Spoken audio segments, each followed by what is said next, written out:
ស្ដីអ្នកត្រឡប់មកជួបជាមួយពួកយើងទៀតដែរជាមួយនឹង React របស់កញ្ញាសម្រាប់វីដេអូនេះយើងនឹងនាំអ្នកទាំងអស់គ្នាទៅ React ជាមួយនឹង Miss Grand Thailand ឆ្នាំ2022នៅក្នុងវគ្គ National Costume អញ្ចឹងតើមើលទាំងអស់គ្នាกับรอบชุดประจำชาติบนเวที Miss Grand Thailand 2022 ครับและในช่วงเวลานี้ครับถ้าเกิดทุกท่านพร้อมแล้วเราไปร่วมสร้างประวัติศาสตร์พร้อมกันเลยครับอันนี้យើងលក្ខណៈជា recap បងណាព្រោះសារយើងមើលអង្ការឆ្នាំ2022មិនតែថា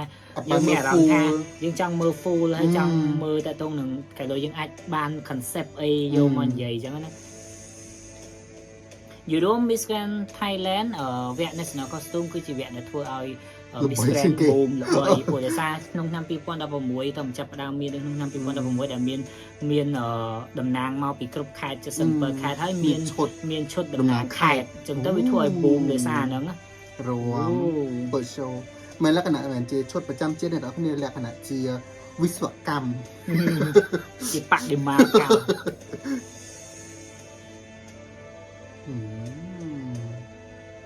យូរយើងមិនថាមើលឲ្យដើម្បីលើកតម្កើងគេប៉ុន្តែថាយើងមើលឲ្យដើម្បីយើងទទួលបាន concept ហើយទទួលបាន idea ថ្មីក្នុងការធ្វើទៅនឹងកម្មរបៀបសិល្បៈរបស់យើងអញ្ចឹងហើយអ្នកខ្លះអត់ស្ដាប់ថែយល់អញ្ចឹងក៏អត់ដឹងឈុតនឹងនៃថ្មីអញ្ចឹងយើងមកជួយបកប្រែអូយមានទៅ play ក្រុងเทพមហានគរអូ Infa ឈុតតុក Thailand ឥឡូវតកតងនឹងភាគច្រើនណាការអធិប្បាយគេប្រើជាភាសាអង់គ្លេសពួកគេដឹងថាកម្មវិធីនឹងវាទទួលបានការចាប់អារម្មណ៍ด้วยเอกลักษณ์อันโดดเด่นของโครงสร้างทางสถาปัตยกรรมและความประณีตของงานแกะสลักบนแผ่นไม้จึงถูกนำมารังสรรค์ผ่านชุดประจำชาติอันทรงคุณค่าชุดនឹងដូចធ្វើដោយเอกอัครនិរមិតសិនអក្ខរនិរមិតសិនគាត់ជា designer មួយដែលល្បីមែនតើមួយមកចាក់ដល់ដៃព្រៀប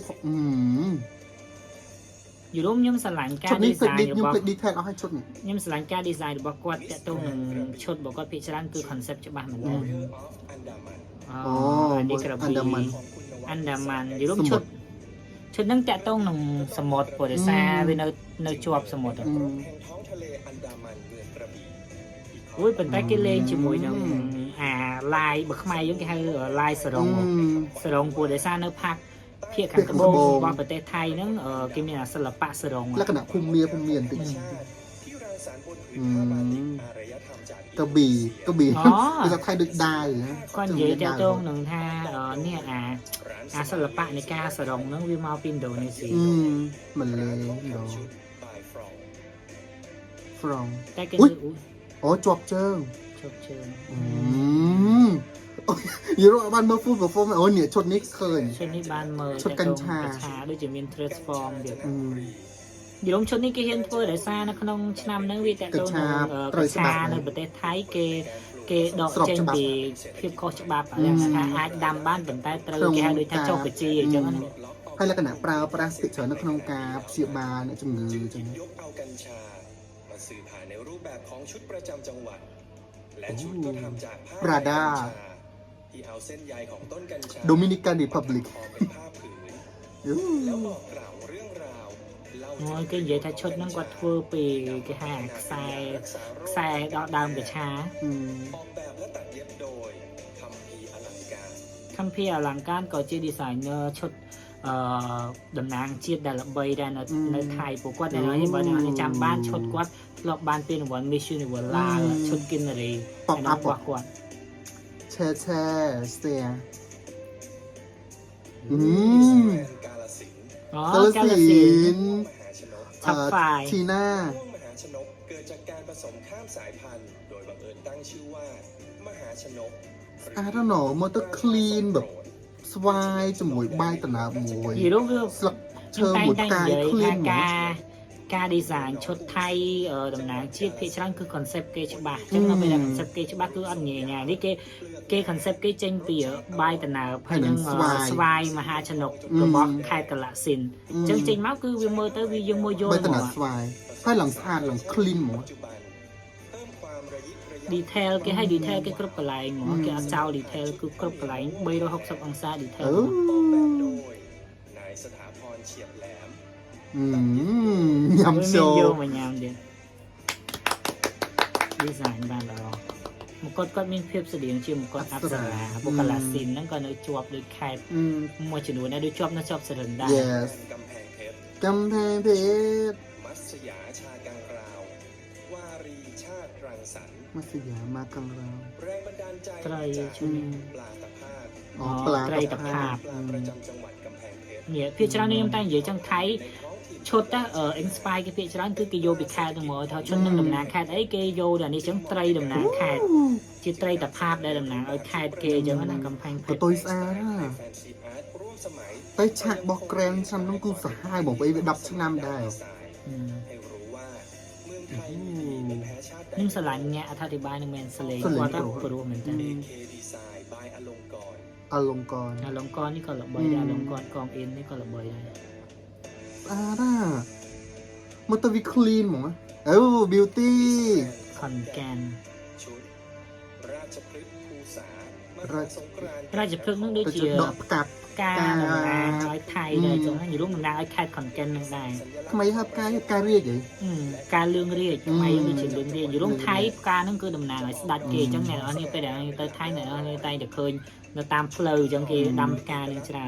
ถ่ายในวิมิน เรี ยืมมือตึ้ง ยคอนเซ็ปต์สงกรานต์โจลตีนะ โจชนำ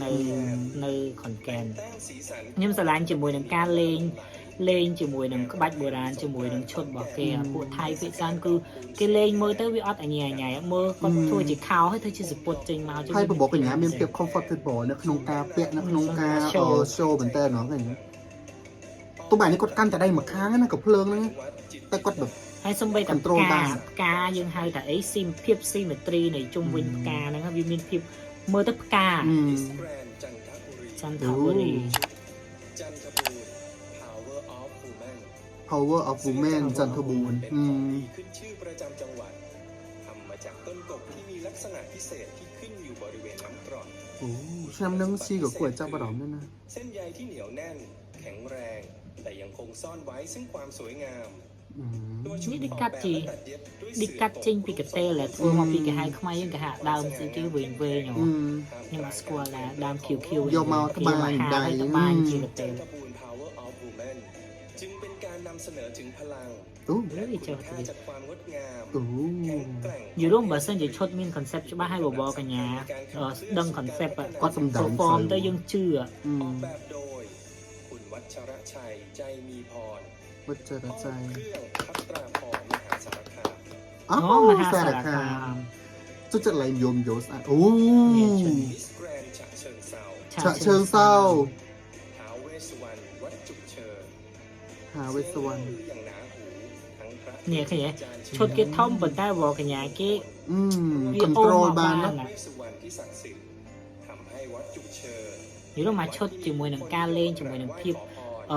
thông à อลังการเนาะ bẩn tay còn ha chốt nắng vía bò cả nhà control bằng nhóm đôi tay nhung tay vậy đi ép chốt mình ta chốt nó không sốc riêng của chốt bột thế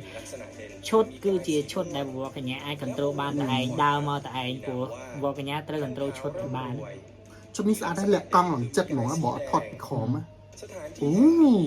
จึงเป็นอีกสถาน โอ้โห ที่ กับตะบอกเมียงเพลิง บองเยอะ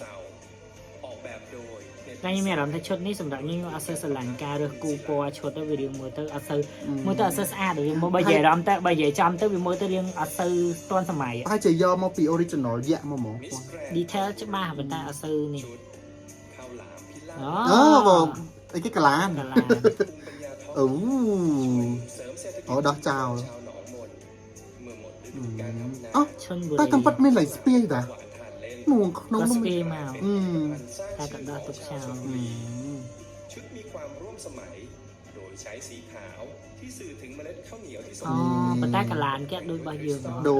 กะลานเกแล้วกันดึกกระพง กะหลานไทยดึกเผอใส่เขียเขีย เพิ่มเติมลวดลาย สิ่งที่สะท้อนถึงความเป็นเมือง ยำโชว์ ได้อย่าง มวย ลงตัว เห็นไปครั้งต้นกับไอ้หนึ่งอัดประจันเจกะลาเนี่ยบนนั้นก็มีคอนเซ็ปต์ไอ้จะบังลอยเดี๋ยวมีเมอร์แต่กะลานี่ เสื้ กัน อแคทวอล์กดีไซน์อยุธยา บุตรบัตรนะ บาซา อืมอุ้ย เฮ้ย มิสแกรนด์ไชน่า ใช่น่า ชุด จากรังไหมสู่ไทยโมเดิร์น โอ้ อัตลักษณ์การทอผ้า คอนเซปต์เกตตรงนั้นสบอกที่หาสบอกโซดสบอก ปีตะเกิล ตะ ตะ เกิล เจีย โซด ผ่านเส้นใยด ទៅคล้ายជាឈុតដែរ model อืม ចឹងគាត់យើងនិយាយដំបូងមកយើងមានអារម្មណ៍ថាឈុតហ្នឹងនឹងមានការ transform อืม สืบทอดจนถึงปัจจุบัน แต่โดยที่อาจจะการนั่งปอเรื่องอย่างเงี้ย แฟชั่น โอ้โห กระบวนการถักทอเป็นเส้น អូយ ใย រឿងធំពេកមានអារម្មណ៍ថាទេគាត់ខាងក្រៅ អូ រឿងធំពេក ชุดเผยให้เห็นถึงงานหัตถศิล โอ้ ป์ทอมือ โหแม មានអា น ហ្នឹងមិនគេហៅថា transform អី อืมแต่เขาทำไมเวียเซอร์สมูท សើ สิ smooth តែប៉ុណ្្នឹង โอ้ សរសៃសូត្រ โดยนิกกี้ขาวตัดเย็บโดย ច្បូតខ្លួនឯងទៅចោលខ្លួនឯង อืมอืมมาอย่างตาเจ้าหรือชายนะโปรโมทตัวเวนจังเอาถูไม่แต่นาวมอง ชัยภูมิชุดหม่ำชัย อ๋อ ภูมิ หม่ำ หม่ำชัยภูมิ หม่ำ ตำนานพรานป่าที่ออกล่าสัตว์เป็นระยะเวลานาน จึงนำเนื้อที่ล่า อุ้ย ได้มาถนอมการสัง ก็มาไม่เคย โนមានប្រឡោះ อ๋อ ប្រឡោះ ชิวมาก ខ្ញុំទៅបីឈុតគេធំមិនតែបងគេគេមកតែឯងម៉ាំឆៃពូមានប្រឡោះពី เออ หวนกินกับข้าวเหนียวพร้อมพริกลูกโดด គេនិយាយពីរឿងទីណរឿងទីគេយកសាច់មកធ្វើជាម៉ាំនៅក្នុងខេត្តឆៃភូមិហ្នឹងទៅគេតំណាងឲ្យខេត្តឆៃភូមិរបស់ថៃខាងក្នុងឡើងខ្ជិល อืม មាន อู้เห็นเพลิงเลยโอ้ transform មកនេះអូ โอ้ดึกแผลโดมแผล អត់ទេម៉ាំនេះម៉ាំហ្នឹងគេច อ๋อ ង มัมจองเหรอ គេយកសាច់យកពវៀនហ្នឹងមក อ๋ ច อง ឆាឡត ชาลอต ชมพร เทพธิดาอันทุมพร ទៅធំផ แร น งบันดาลใจมาจากเทวดาประทานพรตราประจำจังหวัดชุมพร ចេញពីត្រាដែលខេត្តชุมพร เป็นต้นไม้ មានរូបទេពធីតាឈ្មោះធំពោ ตายความเป็นหัวเมืองใต้ อ่าได้ชาลอตชุด មួយ นี้ ឌី ก็ ไซ อ่า น์ពី ได้ ក្រោយមានភាពជាយើងធ្លាប់មើលរឿងបុរាណថៃអារឿងនៅលើឋានសួគ៌មានលក្ខណៈស្ទាយអញ្ចឹងអា graphic គេពីក្រោយ กระเจาะกระเจาะบินเพียบจะเพียขังกระโบง យល់វាមានជាភាពជានាងមโนរាព្រោះមโนរាជាសិល្បៈរបស់នាងភាពខាងត្បូង ห้องเสื้อวาคิวรี่ดีไซน์ โอ้ยกระโบง គឺបញ្ចុះឯឆាឡត ปักว่า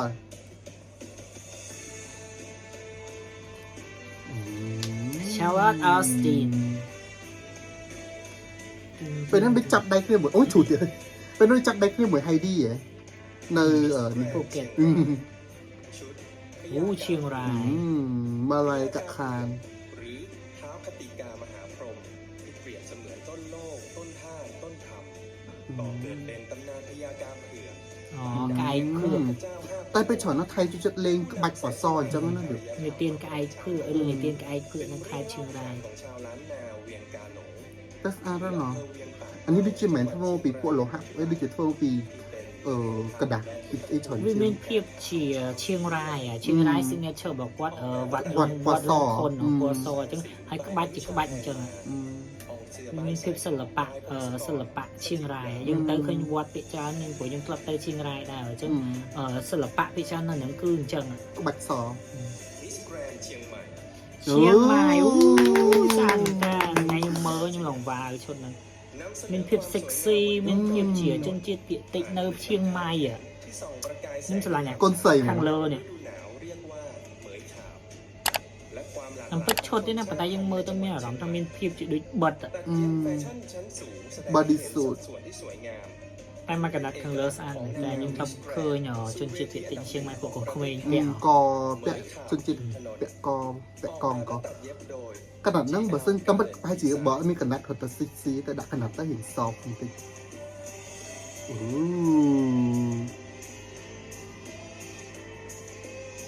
យើងមានភាព modern ភាព sexy ให้ปอไว้หลังชุดนะ និយាយរួមជាទូទៅនៅឈៀងម៉ៃគេគេប្រើពួកប្រភេទគ្រឿងប្រាក់ โอ้ มิสแกรนด์ตรัง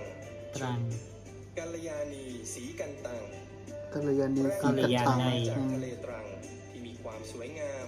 inspire ពីសមុទ្រនៅខេត្តត្រាំង อันดามัน ប៉ុន្តែខ្ញុំមានអារម្មណ៍ថាឲ្យខ្ញុំមើល Miss Grand រាល់ឆ្នាំ Miss Grand Thailand រាល់ឆ្នាំខ្ញុំមានអារម្មណ៍ថានៅក្នុងវគ្គ National Costume មកពួកកញ្ញាគាត់ផាត់មុខស្អាតមែនតើផាត់ចូលជាមួយឈុតហ្មង มันได้เหมือนพัดเหมือนพัดธรรมดาพัดมันเป็นแฟนซีด้วยนะเหมือนกลับแฟนซีอย่างนั้นได้สะอาด และสะท้อนความอ่อนหวานสง่างามผ่านชุดนี้ แต่ ตั้งใจจะแบกกราวน์ไอ้เรื่องแบบวิลมุน សម្រាប់ខ្ញុំចូលចិត្ត smooth គេ ទាំងអស់ហ្មង នៅក្នុង Miss Grand Thailand ខ្ញុំចូលចិត្តវគ្គ National Costume នេះនិយាយព្រោះថាវាលក្ខណៈវាមានភាព perfect តាំងពី graphic តាំងពីឈុត ចម្រៀង តាំងពីចម្រៀង អធិប្បាយ តាំងពីអ្នកអធិប្បាយវាមើលទៅឲ្យវាមានអារម្មណ៍ថាភាពព្រឺសបល់ มันละมุนវាแบบ smooth អូ អូ មានสูตรកហល់ ตราด คิงรูบี้ทัพทีมแห่งสยาม โอ้ยรูบี้ทับทิมแห่งสยาม เป็นอัญมณีที่มีความสวยงามล้ำค่า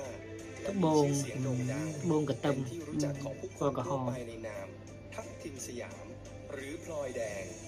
ลอยแด ชุด ง สื่อ ទឹក ถึ បង งพ ក ลัง ហ ความ ល់ แข็งแกร่งและคุณค่าในตัวของสตรี อืม ตัดเย็บและประดับด้วย อุยสตาร์แล้วเนาะอะไรกำลังเป็นหมกอ่ะ យូរមានអារម្មណ៍ថានៅពេលដែលគេឈុតនៅក្នុងវគ្គ National Costume របស់ថៃនៅពេលដែលគេនិយាយ inspire មកយើងជឿហ្មងព្រោះដោយសារមានអារម្មណ៍ថាអាការសរសេរ inspiration របស់ឈុតហ្នឹងគេមានការរៀបរៀងមកបានល្អ เนี่ยหรอมทันแจแกอินสปายให้บันแกจะเธอชดเป็นเธอชดให้บันถออินสปาย យូរជាទូទៅអាហ្នឹងជា idea ណាព្រោះជា ชี ទូ เมีย ទៅ ក្នុងមាត់ទៀតមែន ជាទូទៅឈុតតំណាងជាតិរបស់ថៃគឺគេទៅសិក្សាសិនឧទាហរណ៍ទៅគេចង់ធ្វើតាក់ទងនឹងអីគេត្រូវទៅសិក្សាថាតើរបស់ហ្នឹងវាចេញមកពីណាបានគេយកមកជា inspiration គេមិនធ្វើឈុតហើយទៅសរសេរ inspiration ក្រោយអញ្ចឹងណា จังหวัดตากคือรอยต่อระหว่างประเทศไทยกับพม่าที่มี โอ้เนี่ยเมียนระหว่างบกแดดดึกเสียงพม่าเสียงพม่า สร้างสะพานเชื่อมมาหากันแสดงถึงมิตรภาพ เป็นสะพานมิตรภาพไทยพ นี่ ม่า มากันนัดกล้ามเลยทีเดียว วัฒ นะ นธรรมระหว่างไทยกับพม่ามาผสมผสาน อัส กั เปียนนี่ฮะ តែឈុតនេះយើងធ្វើឲ្យគាត់ទៀមតែពួកមកកណាត់ក្រោមយើងធ្វើឲ្យទៀមទី เรียกวิทยาคำไปไกลก็บัก เพื่อนบ้านอย่างพม่าได้อย่างชัดเจน ออกแบบโดยอับดุลเลาะห์ศรีบุญคง អាប់ឌុល ดุล ឡា ล็อก เย็บโดยห้องเสื้อพลางคูณ គេលេងកន្លងទៀត โอ้เป็นได้มีเทียบภูมิเมียเป็นแต่ที่ได้เจือง មានដៃ ได้อัมพจันพายดาตัว មានអាវជា signature អាវពួកមានពាក់គ្របពីលើគាត់ចង់ពង โอ้โหเนี่ยวิศวกรรม ជាលក្ខណៈបដិមា นครนายก สิริ តែបដិមាក៏មានប៉ុន្តែបើកញ្ញាគេរុញបាន อืม ហេ โอ้ใต้ មកតែឯង อืม ตำบลดงละครจังหวัด យូរ นครนายก ការធ្វើឈុតរបស់គេយើងសរសើរលើ technique របស់គេឧបករណ៍ដែលគេប្រើគឺធ្វើឲ្យវាមានភាពអត់ធ្ងន់ឬក៏អត់ធ្វើឲ្យវកញ្ញាគេលំបាក គុំថាបាក់ស្វាបានណា មានពីឈុតហ្នឹងខ្ញុំធ្លាប់មើលមានពវល់ ខ្ញុំមកធ្លាប់ បានហើយ ខ្ញុំមកធ្លាប់មើល ผสานกับความสวยงามของชุดไทยร่วมสมัย តែបើឈ្នះគុំបើសិនជាយកชุดហ្នឹងទៅសុកក្រៅក៏ពិបាកយកណា นำเอกลักษณ์ที่โดดเด่นคือ อันนี้เธอมาปิดสนาวยังមើលยังដឹងហ្មងស្នោប៉ុន្តែស្នោแบบស្អាតอ่ะ detail អូ ออกแบบและตัดเย็บโดยห้องเสื้อพลางคูณ បិទវិញ มิสแกรนด์นครปฐม นครปฐม เดอะข้าวหลาม เดินเข้าลามกลานเดี๋ยว កលាន ถือ ណា เป็นเอกลักษณ์ของจังหวัดนครปฐมมรด តែ ก ប៉ុន្តែខ្មែរយើងក៏មានដូចគ្នាច្រើនណាមិនមែនចាំបាច់តារបស់ដែលតំណាងជាតិទេគឺតាមខេត្តអីអញ្ចឹងមានរមណីយដ្ឋានកន្លែងដូចថារបស់ប្រចាំខេត្តអីអញ្ចឹងយើងយកមកជា ផ្លែ inspire ឈើ បាន របស់ញ៉ាំ យើងមិនចាំព្យាយាមគិតអីច្រើនណាដូចគេអញ្ចឹងកលានគេក៏យកមកធ្វើកលានហើយគេ design ឈុតឲ្យវាមានភាពជាកលានអញ្ចឹង ទូคนน่าจะแปะอาคอม นายธีรุธวงศ์โสพลตัดเย็บโดย ធ្លាក់បាត់ឡើយ New Fully Costume และ ឈុ โอ้ តឡើង sexy อง เซ็ก ค์ประก ซี่ อบด้านหลังโดย AP ประติมา โอ้ยអត់ទេបន្ទាប់ពីឆ្នាំដែលហុងកុងញ៉ាំគៀវចូលមកគឺវាអេហ្វិកទៅរហូតមក นครพนม ประเพณีไหลเรือไฟ เป็นประเพณีที่ชาว อันนี้ ไหลเรือไฟ ប្រទីបបដានប្រទីប ถือกันมานานแต่โบราณ โดยมีความเชื่อ ជាទូទៅបើនៅថៃអាប្រទីបដែលថាធំ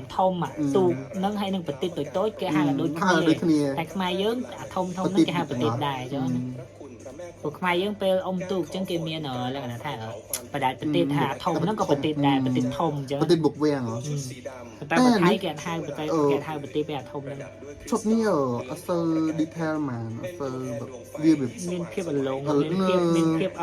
ត់ smooth អា អត់រឹងមាំអីចឹង មើលក៏យើងមើលយើងឃើញដឹងតែគាត់ប្រើកំពង់ទីបវាសួរថាស្អាតអត់ស្អាតប៉ុន្តែដល់ពេលដើរអីទៅវាឃើញអ្នកលលីងគាត់គ្លីកខ្លួន អូ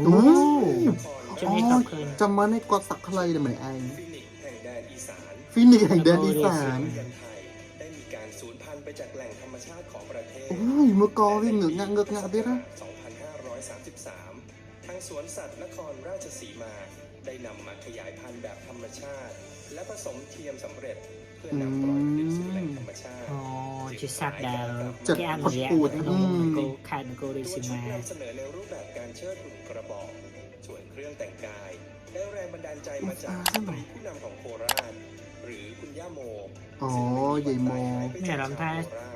ស្រៀងវារៀងផ្អៀងទៅក្រោយបន្តិចបើធ្វើរឿងឡើងមកលើមកវាឃើញរៀងស្អាតជាង ถ้ามันนั่งได้ ឈុត กี่ នឹង เหยียง ស្ ดิ អាត มันนั่งได้เหยียงลังมาเลยแต่ไปก็ได้ ឈុត ก็ នឹង ได้ វា เคล็ด ទាញ ค ឡា อง លើអត់កើត อืม តែពិតបើដើមកដាឲ្យទាញឈុតឡើងពីលើ อืม គាត់វាមើលទៅវាមានភាពស្អាតអា เป็ នេះ นการ ណា ดีเทลคือสะอาดเลย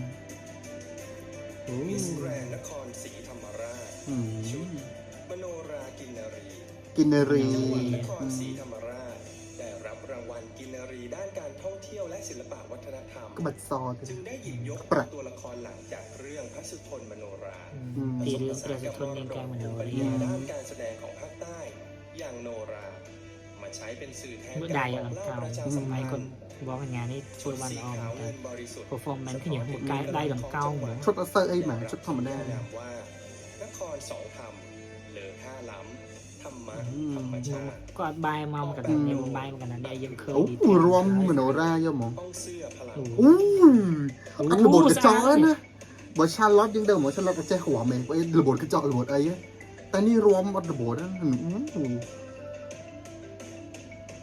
มิสแกรนด์นครสวรรค์ នគរសវណ្ណ នៅឡាសា ดารา ឥឡូវគាត់ល្បីមែនតើគាត់ចូលត្រឹម20តែឥឡូ ซาว ល្ น่า បី ก็ถ้าก็ต้นประกวดเอง ที่สืบทอดความงดงามทางศิลปกรรม ชุดได้ គាត់ក៏ប្លែក แรง យើង บันดาลใจ គាត់មានភាពជាប្លែកមើលវីដេអូគាត់លើណាក៏សើ ก ច ระจกอย่างវិจิตรการตา กระจกนับ 10,000 ชิ้น នគរសវណ្ណជាខេត្តមួយដែលសម្បូរទៅដោយកូនកាត់ចិនហើយជាទូទៅប្រពៃណីនៅនឹងភាគច្រើនវា effect មកពីប្រពៃណីចិនច្រើនអញ្ចឹងចាំមកយើងឃើញឈុតនេះវាមានភាពជានាគហង្សអញ្ចឹងណា อันนี้ดูป่ะตั้งมากดกวดจังระบบ เครื่องประดับไทยสุขโขสตูดิโอเชียงใหม่ ឆ្នាំមុនមុនមានឆ្នាំមុនមុនពេលចេញមកអញ្ចឹងគេមានយកមុងសាយមករត់ទីព្រោះនគរសវណ្ណជាប្រខេត្តមាន สุวรรณหงส์จากความงดงาม โอ้สวรรณหงส์ กรรมของพระอุโบสถเรือสุพรรณหงส์ อ๋อ โอ้ย สปายปี ได้จบเคลียร์ปกติจบเคลียร์นะ ประจำจังหวัดนนทบุรีโครงสร้างรูปร่าง อุ้ย เส้นสาย จังไฟชุดเวียดนามอินสปายเป็นชุดนี้ได้เดี๋ยวเนี่ยอาจจะต่อยรายการโชว์บอกเตสตูดไทยอ่ะ ดัดแปลงจนเป็นชุดสุวรรณหงส์ที่งามสง่าถ่ายทอดชิ้นงา อิ น นสปายពីឈុត ที่สร้างความประณีต ទូ ตามแบบฉบับ សុផាន់ហងរបស់ថៃ จนนำมาซึ่งความงามแบบร่วมสมัยที่ยังคงไว้ซึ่ง នេះ คุณค่า បើការធ្វើស្លាបហ្នឹងយើងអាច เดิม យក idea អញ្ចឹងបើសិនចង់ធ្វើឈុតមានស្លាបឃើញទេពេលគាត់លើកមកវាមានភាព และเกียรติ กัด មានភាព ปี រស់រ ต่อ វើក วิมินถ้าวิมินกะเหลี่ย មានឃើញកលៈអីមើលទៅមានភាពដូច สาย ស្លាបមន់មែនតើតែឈុតអញ្ចឹងយើងឃើញឯ Miss Universe South Africa ឈុតបសឈុតស្លីម ไวส์วอนโอ้โห มิสแกรนด์นราธิวาสชุดทักษิณปรักษาสกุณาส่งเสียง วิสาบ นราธิวาสคือพื้นแผ่นดินที่อุดมด้วย อุ้ยโทษนั้นเหรอ จึงเป็นที่มาของเส้นลายสาย Oh แร่ my ทองที่ God อยู่บนชุด អូមួយ detail ឈុ ก็ ត เยอะไอ้ตัวจับเลย តែសំខាន់ចាប់ខាងលើនោះមានភាពជា crystal មានភាពជាត្បូងពេជ្រ และปัญจุเรตมงกุฎ ป้ายจิกกระดักให้มาเตย ไทยเข้าด้วยกันไว้อย่างลงตัว เรื่องขนาดนั้นแต่วิมินแต่วิซ่าน่ะ จาก មានភាពជាគេធ្វើដូចត្បូងពេជ្រ อืม ร้องเรียก ด้วยฮอกไปเลยกวด บอกในยะสำคัญว่าถ้าเราสามารถส่งเสียงแสดงออก តែមានអារម្មណ៍ថាអត់សូវយល់ពីឈុតហ្នឹង inspire និយាយមកក៏រឿងអត់សូវច្បាស់ ก้าวสู่การเป็นប្រទេសសេរីในระบอบประชาธิปไตยที่แท้จริง รู้สึกว่าจนไกล គាត់ចង់និយាយពីប្រជាធិបតេយ្យហើយ peace ចង់បានយកជាសត្វហ្នឹងមកតាមពិតឈុតហ្នឹងអត់មានអាលើហ្នឹងក៏ស្អាត detail ហ្នឹងខាងក្រោម detail មែនទែនហ្មង ปฏิมากรรม มิสแกร โอ้ นด์น่าน ណា น่าน กระซิบรักบรรลือโลก อืม จากตำนานความรักอันบริสุทธิ์ของหนุ่มสาว สู่ภาพวาดจิตรกรรมบนฝาผนังอันทรงคุณค่าก ระซิบรักบรรลือโลก ยามานแห่งวัด រឿងនិទាននៅខេត្តណា ชุดนำเสนอถึงความงาม រឿង ของ ស្នេហារបស់មនុ นั่น ស្ស เลย ពីរ แจ้งบวน แห่งกายและไทยลื้อ អូបាត់មកបាន เชิญกระซิบกระซาบ หยอกเย้าบอกรักกันจากฝ่ายชาย อื จึงเป็นผล ม งานที่ถูกถ่ายทอด มาจากงานจิตรกรรมเสมือน กลับมามีชีวิตอีกครั้งหนึ่ง เพิ่มความน่าสนใจและความ គេឈុតនេះវាមានភាពជា ให้คนในจังหวัด elegant វាអត់ចាំនិយាយថាវាអត់អីច្រើនទេមានតែបន្តិចនៅដៃមកប៉ុន្តែគាត់ថានៅពេលដែល inspire គេច្បាស់វាធ្វើឲ្យយើងជឿឈុតហ្នឹង អាร์ตอัครเนรมิต อ๋อ ศิลป์ អា អាការនេះสิ่ង យល់ឈុត បាន អា story វា ប្លែ មា ក ន ៗ ភាពមាន story មាន inspire ហើយមាន detail แบรนด์บึงการ บึง บึง កា การ ร บุษบาวลีสิริศรีบึงการ บึงកា อื រ ม ดอกสิริธรวลี เป็นดอกไม้ประจำจังหวัดบึงกาฬนิยมนำมาเป็นเครื่องเรือน เครื่องดนตรี อินส จึง ปาย นำ ปิ มา ก้า เป็นแรงบันดาลใจ โดยหยิบยกความโดดเด่นของสีดอกไม้ มาทำเป็นตัวชุด inspire ពី ตัด ពណ៌ ด้วยสี ផ្កា ทองเหลืองอร่ามเพื่อดึงให้โด មាន ด ភាព เด่น ជា มา ទឹក ก ក្រូច neon លឿង เอลิแกน โดดเด่นและแสดง โมเดิร์น บนเวที เรียกคลาสสิก តែចង់ឲ្យឈុតនឹងរៀងរឹបជាងបន្តិចទៀតព្រោះវាមានអារម្មណ៍ថាមានភាពបន្លំ โดยห้องเสื้อพลางกูล ផលាគូន อืมหูเสียเสีย ตึงตึงตึงตึงตึงตึงตึงตึง ปะอะไรการนั่นหลังสมัยหมอ โอ้ อืม ก็สวยเรื่อง ชุด บุรีรัม ต ย์ ราอารยธรรมวนำรุงปรา บว สา ช ทหินพนมรุ้ง อ๋อ พนมรุ้ง inspire ពីភ្នំរុងប្រាសាទភ្នំរុង อันศักดิ์สิทธิ์ที่ตั้งพ អូ งา ស្អាតវាមានភាពជា detail ដំបូលហើយអាចេះហ៎ อืม គេហៅអីជវាមែនជវាឬជវាបោះ បួសเหรอ จากอดีตจวบจนปัจจุบัน ชุดสื่อถึงความยิ่งใหญ่งดงามของปราสาทหินพนมรุ้ง ហើយអាភាព ดอกฝ้ายคำ ភាព ดอกฝ้ายค พันนิกา អាភាពអាភាព detail ឈុតដូចគេហៅគឺដូចថ្មបៃក្រៀម สุริยทิพย์ถูกถ่ายทอดและนำเสนอเป็นชุด มนตราอารยธรรมวนำรุงออกแบบโดยคุณวัชรชัยใจมีพร ห้องเครื่องพัตราพรมหาสาร ការរឹ คาง ม ពណ៌មើលទៅយើងមើលឃើញភាពជាអិតជាប្រាសាទอะ គេធ្វើដូចក្រេដូចអត់ទេ អូ มิสแกรนด์ปทุมธานี ปทุมธานี ไทยซิวจาดินเผาทรงเครื่องเป็น อ๋อ สิริ ดินเผา ឆ្លាតเลย อืม เครื่องปั้นดินเผา เอกลักษณ์ของชาวปทุมธานี ใช้ชื่อว่าไทยซิวจา ไทย ไว้ ซิล สำหรับ จา จำหน่ายในต่างประเทศ ส่วนภายในเรายัง อุ้ยเมื่อตามหน้าเนาะ ที่เป็นทั้งสถาน บัดจัดหมออ่ะนี่อัปเดตใบตนาบนู้น ไม้ประจำจังหวัดมา เอาเวลาเลยปี ให้มีรูปแบบในส่วนประกอบของชุด นางงามเปรียบเสมือนน้ำที่มาพร้อมกับดอกบัว มีความสวยงามอ่อน ที่ ห นี่ วาน ឈុតលើពី ดู ក ให้ ន្លះ ใคร លើ ที่ ពី เห็นก็ต้องหันมามองใน គេ ความสวย ចាំ งาม កន្លះភ្នែក เออ จึงเป็นชุดที่บ่ง អូ บ យ อก ខាងក្នុងមានភាពជា ธานี การชุบ และยังคงกลิ่นอายของความเป็นไทย detail ទាំងក្នុងទាំងក្រៅ อื ហ្ម ม ង ออกแบบและตัดเย็บโดยห้องเสื้อพลางกูล តែមានអារម្មណ៍ថាច្បាច់វារឿងច្រើនពេកលើឈុតគាត់វារឿងអញ្ចឹងហើយទៅបើសិនជាបន្ថយក្បាច់បន្តិចឬក៏ស្អាតតែស្រឡាញ់ detail ខាងក្នុង การชุบมีเยอะจริงมัน มิสแกรนด์ประจวบ នេះមីអ្នកនរនេះដែលសួរថាគាត់ สับปะรด Miss Grand Cat ណាប្រជួបភីរុខាំ คิดและแรงบันดาลใจจากคำขวัญประจำจังหวัดประจวบคีรีขันธ์ผู้สร้างสรรค์ได้รังสรรค์ความเป็นสับปะรด ฉันนึกคิว อ๋อมัน ว่า ว่า ชุด อื เหลื ม องทอง មនុស្សតំណាងឲ្យ เส ប្រ มือน ជួបភី เนื้อ រុ สับปะ ខាំ รดเวลาสุกมีรสชาติหวานฉ่ำลิ้น สมัยแต่การปักคล้ายๆก็กดเด้งปวด เทียบชื่อมันดู อืม เพื่อสื่อถึงทองเนื้อก้าวทองคำเนื้อดีของจังหวัดประจวบคีรีขันธ์ และอีกทั้งยังส่งเสริมผลไม้เศรษฐกิจของชาวสวนสับปะรดอีก ដៃ ด้วย គេលេងជាមួយនឹងដូចសំមនុស្សនេះ นายทศพลชนะชัยศิษย์เก่าโรงเรียนประจวบวิทยาลัย เครื่องประดับโดย យើងមើលមកយើងឃើញមនុស្សហ្មង อืม មនុស្ស ห้องเสื้อนาคราช แสงตั้งปี เชิงเสา ផ្លូវចូលចំបោះឈប់អីមកមនុស្ស มิสแกรนด์ปราจีนบุรี ប្រាស៊ីន เทวสถิต ตามตำนานเล่า ទេ ขาน វៈស្ថិត ทุกผืนป่าล้วนมีสิ่งศักดิ์สิทธิ์ อืม คอยปกปักรักษา เทวส ដើម ถิต គេណា เทพยา ដូចជាដកឡាក់អ รักษ ការរ៉ាក់ ป่าลาน តែថ្មីហើយ ผืน គេ สุดท้ายของประเทศไทยในเขต อับการะกะโยมา อำเภอนาดี จังหวัดปราจีนบุรี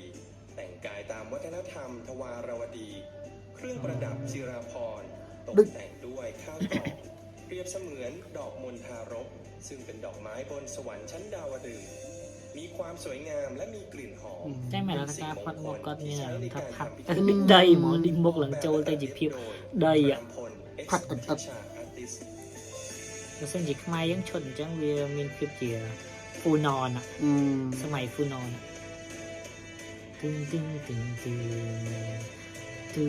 ง มันอินสปายฉันไปต่างประกาต่างไอ้ มิสแกรนด์ปัตตานีชุด ปัตตานี ราชจิตานี อัครติดตานี จากวัดช้างให้ราชบูรณารามจังหวัดปัตตานี วัดช้างให้ ภายในวัดมีวิหารมีรูปปั้นหลวงปู่ทวดเท่าองค์จริงประดิษฐานอยู่ นอกจากนี้ គេលេងជាមួយនឹង concept កាន់អានេះមកប៉ុន្តែមានស្បែកតម្លាក់មកកាន់ដៃជាងគ្នា สถูปองค์กลางมีการบรรจุอัฐิของหลวงปู่ทวด อู้แบบมีปีข้างมาข้างสะพดมาข้างนี่เจลักษณะเด็กก็บัน พระทวดเหยียบน้ำทะเลจืดโดยได้นำรูปแบบของสถูปที่ประดิษฐานอัฐิของหลวงปู่ทวด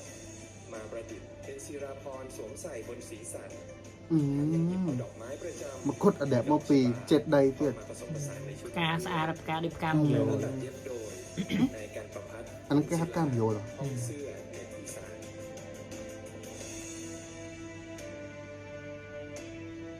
มิสแกรนด์พระนครศรีอยุธยา ប្រាក់ន อ๋ គ อ រ อยุธยา อักษรสุวรรณเทวีศรีเทพไยรา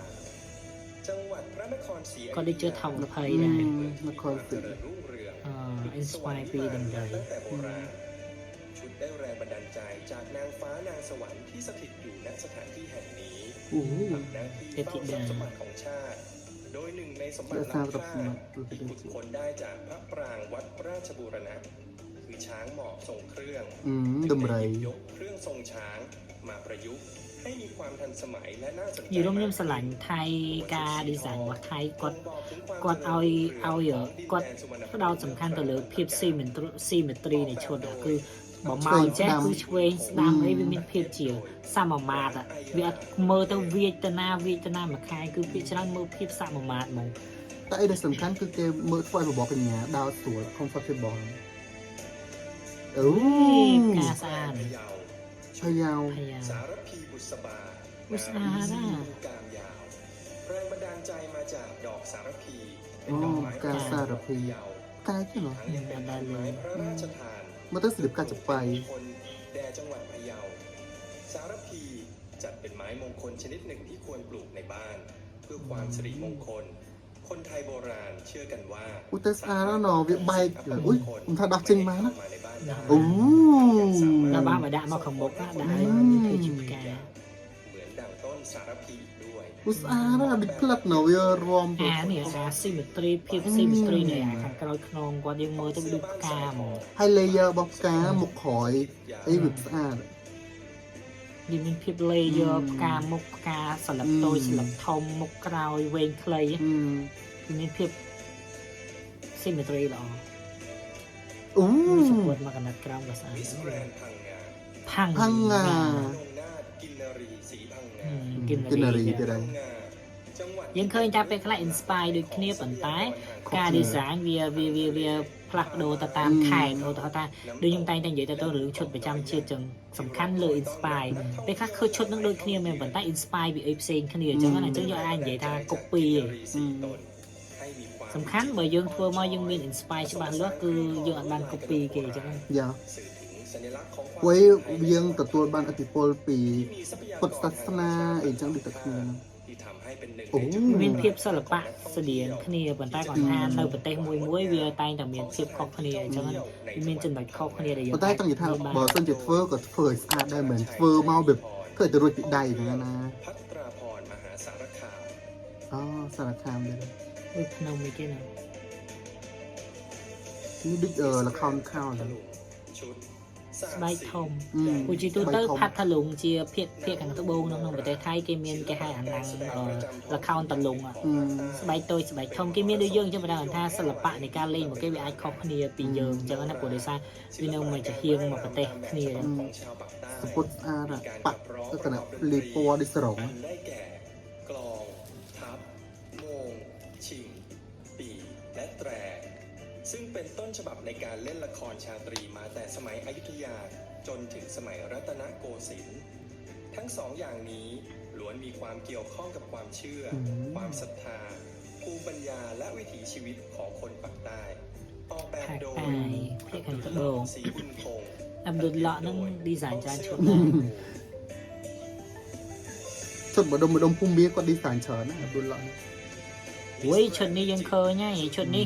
โยแต่แปะในมิสแกรนบางกอกชาลิวันไพเบย์ เปะไหนดานี่นั่น ไงดาว ดา ชุ ชุ ด ด เกรียน โมเดิร์นเกลียดชื่อ พิจิตรโดยพระบาทสมเด็จพระพุทธเลิศล่านภาลัย ยังเคยแต่ชุดนักอัดปลา ละครนอก สบายนะปลาจมูกหนังการจับ กับจบเนี่ย ได้เกือบตัวนี้บนใต้วิมินคลิปเซ็กซี่เดี๋ยวยังมือตั้งอัด อัดเลิกไปจ้ะชุดนั่งใจเดี๋ยวยังพร้อมใหญ่ตั้งเป็นมิสแกรนบางกอกไม่มีเพียบ สองสีเป็นผลิต ก็เรียกข้าวขังขนมข้าวใส่สบายเหมือนบนใต้ชุดนั่งแบบซึ่งจะสูงจัดมันเคยเซ็กซี่บนมือเป็นง่ายแม่หลังก็ธรรมดา เนี่ยเราทำเป็นสบาย ทำเปิดสูงจัดเตอหลังใส่หมอก็ยังแปะไปเลยใส่หมอคืออัดมินขนาดเตะ คล้ายเกล็ดจระเข้โดยทรงเครื่องไทย แต่ก็เดือบเปะข้าวใกล้ไปแวง ออกแบบตัดเย็บโดยองเสือผงสาวดีเชียงใหม่ เชียงใหม่ถ้าเรามากดไอ้แบบ มิสแกรนด์พิษณุโลก พิ พิ ษ ษ ณุ ณุ โล โล ก ก The Grand Warrior จากภาพสัญลักษณ์ประจำเทศบาล นี่แม่ลำท่าแต่ไรดีก็ปูหันติ๊กเนาะปฏิบจีหนึ่งติ๊กมือใต้วินัยโจมือวางอย่าง ให้ นี้ แต่ไหนมีตำบกว่าเวียดมีนกระบามีตำบกไป เจ้าพระยาปราบ กัดสัมกะเจียมา ช้างพระที่นั่งของสมเด็จพระนเรศวร อ๋อแต่โตหนึ่งเป็นอะไรส่วน สง่างามรวม ดำไรเป็นอะไร แม่รำท่าดำไรเวียมือตะวิอาเซโจมือชดตาสะอาดดำไรก็ทั่วมาสะ เคลื่อน อา ไหว ด ได้ประดุจปลุกช้าง มือมีนก็อย่างเงี้ยได้จังเก่าตื่นหมดจะมือตะอาเซโจ พร้อมกลับมาประกาศชัยและอิสรภาพ พายวิทคนไปอีก อั ใช่ น ไหม ยิ่งใหญ่ของจังหวัดพิษณุโลกถิ่นกำเนิดพระนเรศวรสืบไป ออกแบบโดยอนุวัฒน์จิตดา และเกียรติศักดิ์กองสำรีตัดเย็บโดยห้องเสื้อสตาร์อินไซด์ โอ้ มิสแกรนด์เพชรบูร นี่ ณ์ ดิฉันจะเก็บติดไอ้เมีย เพชรบุ ไหม รี สิ้นลายไทยทรงด อ๋อ ำไทยด ไทย ำ ดำ ไท เลย ย ทรงด ชุดโฮลไทยด ำฐานเดิมอยู่ในดินแดนแคว้น 12 จุดไทยทางเหนือของเวียดนาม ไทยดำมันดึกเสดีเวียดนาม ำไทยดำนั่งดูอยู่จนจิพิติเดี๋ยวมาไปเวียดนาม สมัยกรุงธนบุรีและกรุงรัตนโกสินทร์ตอนต้น ตัวชุดใช้ผ้าพื้นเมืองไทยทรงดำ เสื้อกอมตัดเย็บเข้า ชุดนี้ธรรมดาแต่เราทากิเลนเหมือนอินสปายชรานเซียทากิอินสปายบีเอใช่ไหมนะ ฉันนี่เคยกาอีสานนี่เฉยอีสานนี่นครแก่นดา ส่ว วน ชายหลังต่ำ ช่วงเอวอกกระชับ และสวมใส่เครื่องประดับที่ทำด้วยเงิน ผมทำทรง เปอร์ฟอร์แมนซ์ชื่อ เป็นทรงผมของสาวช่วงอายุ 20 ปี และจะใช้ทรงนี้ไปตลอดชีวิต โอ้ ตัดเย็บโดย สมมติตอนนั้น ทำไทยทรง จะโหดตอนเจ้าเหรอ จังหวัดเพชร โอ้ บุ my รี god จนอยู่ไรทัวร์จนเจ็บไทยดำไปอุ้ย โอ้ย เนี่ เนี่ย ยชุดเนี่ยจำเบอร์แม่นั่งเพอร์ฟอร์มรอเหมือนแต่ไปคารีนั่งเพอร์ฟอร์มรอเหมือนแต่ นี่คือยังแค่ชุดนึกชุดกันเหงาซอจะได้ เดียวในประเทศไทยที่พบเจอได้เฉพาะที่จังหวัดเพชรบูรณ์ เป็นแมงกะพรุนน้ำจืดอันดับที่ 6 ของโลก มีลักษณะการเคลื่อนไหวหุบเข้าและกางออกคล้ายการขยุ่มชาวบ้าน เมื่อไปกว่าดีจะเมื่อไปกว่าเนี่ย แมงยุงวัด ว่าแมงยุ้มวัดสามารถพบเห็นได้ที่แก่งบางระจันอำเภอเขา จะได้มาดิมาเทียนเธอดีกว่า ออกแบบโดย อืม สุดที่สอนอินสมตัดเย็บโดยร้าน ข้างหลังก้าหมู บายฟรอง บุบบุบโอ้ ก่อนเวอร์ก็เวอร์ก็เลี้ยงวุบ โอ้ ว้าวเหมือนกันชุดนึงชุดว้าวสาหาย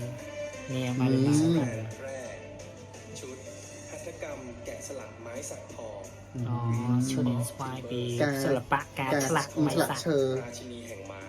เป็นไม้ที่มีคุณภาพดีที่สุดของโลก สาธุหนอ ธรรมชาติมอบให้แก่ ข้างหลังก้าเหมือนกันเหรอ อันนี้ก็นี่ได้ดูเจีย เอก ชุดบ้าอาสระเนี่ย ของช่างชาวล้านนาจังหวัดแพร่ อืม ตัวชุดถูกตัดเย็บด้วยผ้า ตัวตัวแน่นอนเหมือนชนะมากกิเกตต้มควันหรือจะบนแบบโชดเลย บอกเล่าเรื่องราวผ่านป่าอันอุด ส ม หายหมู เป็นชุดที่มีมนต์เสน่ห์ ชุดดอกบา และ น แฝงไปด้วยความอบอุ่นของศิลปะวัฒนธรรมไทยออกแบบและตัดเย็บโดย สมัยซาตัวไปอยู่ก็ทัวร์จรานชดปันได้ชดมวยมวยคือดีเทลให้คือเอาโคชั่วโมงหมอแม่ค่ะทัวร์จรานชดให้เจงมาชดสะอาดเด็ก บพัดมุกให้เสื้อก่อนเนี่ยจริงกาเมคอัพด้วยนะหัวไอ้คนกดเมคอัพบานจะกดตัวกำที ว้า โอ้ ให้ ไอ้ ดี ดี แฟชั่นโช หมู่แฟนคลับโฮ Victoria's Secret บอกนะช็อตนี้ เป็นแหล่งท่องเที่ยวทางธรรมชาติที่เต็มไปด้วยมนต์เสน่ห์ของท้องทะเลไทย ชุดนี้ก็โดยอาร์ตอาคาราในเดอะมิวเซียมเนี่ยធ្វើได้ใช่ไหมแต่ชุดนี้វាមានភាពជាអសរអីច្រើននេះ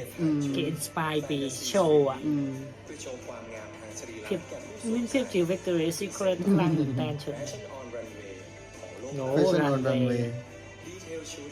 เน้นงานปากแบบ gradation ตามเฉดสีของปะการัง อื เพิ่ม ม ความหรูหราแบบโมเดิร์น ปะเป็นปอตามนี่ พาทีวงคลี่ กัดมอ แผ่ขยายเสมือนกำลังแหวกว่ายในท้องทะเล ตกแต่งด้วย enjoy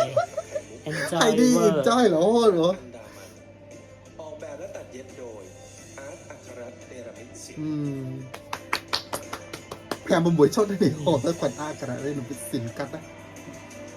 มิสแกรนด์มหาสารคาม เออ มหาสารคาม นางไหผู้ดีศรีสารคาม นางไห่ผู้ดี การแสดงวง แหละรวม ของแต่ละวง สิ่งที่สำคัญอย่างหนึ่ง เธอสา อืม เธอสาลังสหาย นางไหจะดึง สานี่แปลนะ ความส บิ๊ก นใจในทุกๆ ครั้ง ที่เริ่มทำการแสดงของวงโปงลาง ที่เรียกกันว่า โชว์วง เจ๋งบ้านเหรอ หรือเปิดวง ดิจิเบิร์ดชนะดิ ใช้ จิ ผ้า มา ไหมลายสร้อยดอกหมากและผ้าขาวม้า ซึ่งเป็นผ้าพื้นเมืองประจำจังหวัดมหาสารคาม อินสปายปีกับมาหรือว่า ผส คาม ด ผ ม สา หาน แฟ สาร ชั่น คาม ในยุคปัจจุบัน สารคามนั่นแค่ปุยยมแบบนะครับที่นี่ปุยยมเตยเฟอร์กรรมกรนั่นให้จัดการโปรโมชั่น โอ้ของขนมเหรอ เพื่อเพิ่มความโดดเด่นให้ชุด อู้สมัยเจิงไอ้เนี้ย โดยนาย เจ๋ง สถาพ อืม ร แล้วหอมไหมหอมไหม ตัดเย็บ เอ้ย สตาร์ เอ้ย เอ้ย บ้าละ เธอสา มิสแกรนด์มุกดาหาร มุกดาหาร ไอคอนิกออฟมุกดาหาร อืม หอแก้วมุกดาหาร เป็นหนึ่งในสัญลักษณ์ของจังหวัดมุกดาหาร อ๋อได้เชียร์กันไหนเดซิจอ สถาปัตยกรรมที่โดดเด่น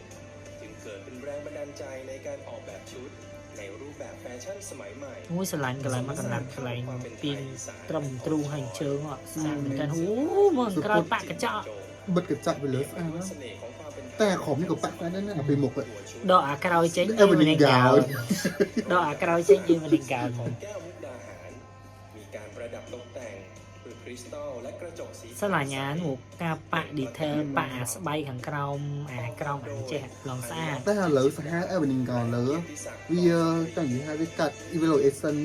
คลากเหมือนกันเอเวอร์นิงกอนจังโดยในสนองคัสตูมไม่ได้เลยมินมัวมินไอ ย่า แม่ กา ห้องสอน แม่ห้องสอน ดอกบัวตอง กาบัวตอง ผาพนาวัน การนั่งเลิกค้างนั่งไหน ดอยแม่อู อันนี้มันเพียบจีจนจีเพติก อืม นักท่องเที่ยว แม็กชูแล้วเนาะการนั่งมือวิโรดเบอร์ ปกคลุมทั่วท้องทุ่ง เต็มเทือกเขาที่มีเพียงแห่งเดียวในประ โอ้ เท ย ศไท มือย ป่าเอาป่าแหละกันนะด้วยเนื้อเพียง ตำบลยว ขังเจิงอ่ะ จังหวัดแม่ มี ฮ่ คุ อง ม สอน เมียด้วยจึงอยู่รูปมีเนื้อเพียจะบุยขึ้นนี้ จากสาวน้อย ชนเผ่าบนดอยแม่อูคอที่คอยต้อนรับ จนเพจานจนจีเพติกนั่นเลยแกหายนั่นเลยพนมผูกปัว เครื่องฉุดฉุดจังผมจะส้มทอดถูกหมวยเนี่ยแล้วทีนี้กินกัน เลยขึ้นเลยยมทะเลาะเตยเชียงใหม่ให้แต่นั้นซ่อมกีทอดเดี๋ยวให้โกนทางเวียนเลยได้จ้ะซ่อมเลยสักมันเวียนไอ้ทอดให้ตั้งกุยวิตัยคล้วนนั่นแหละกุยหนังมองกุยหนังไหลหนังไอยังทอดมองให้นึกใบบุญเนี่ยคน แต่ไอเลิ เนี่ ก ย เนี่ ดั ย บบ้านเนี่ยดับบ้าน มิสแกรนด์ยะลา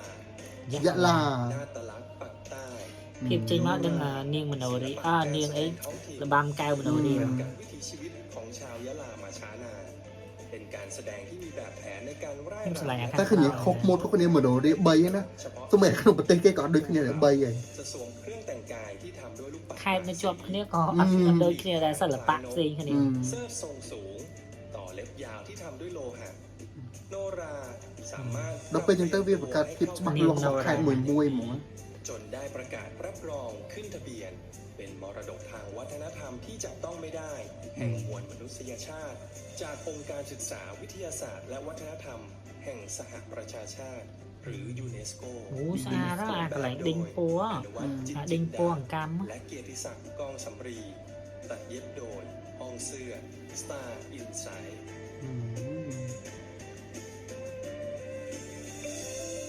โอ้ มิสแกรนด์ยะโสธร ยะสุดทอย าโสธ พุท ร ธบูชามนทารก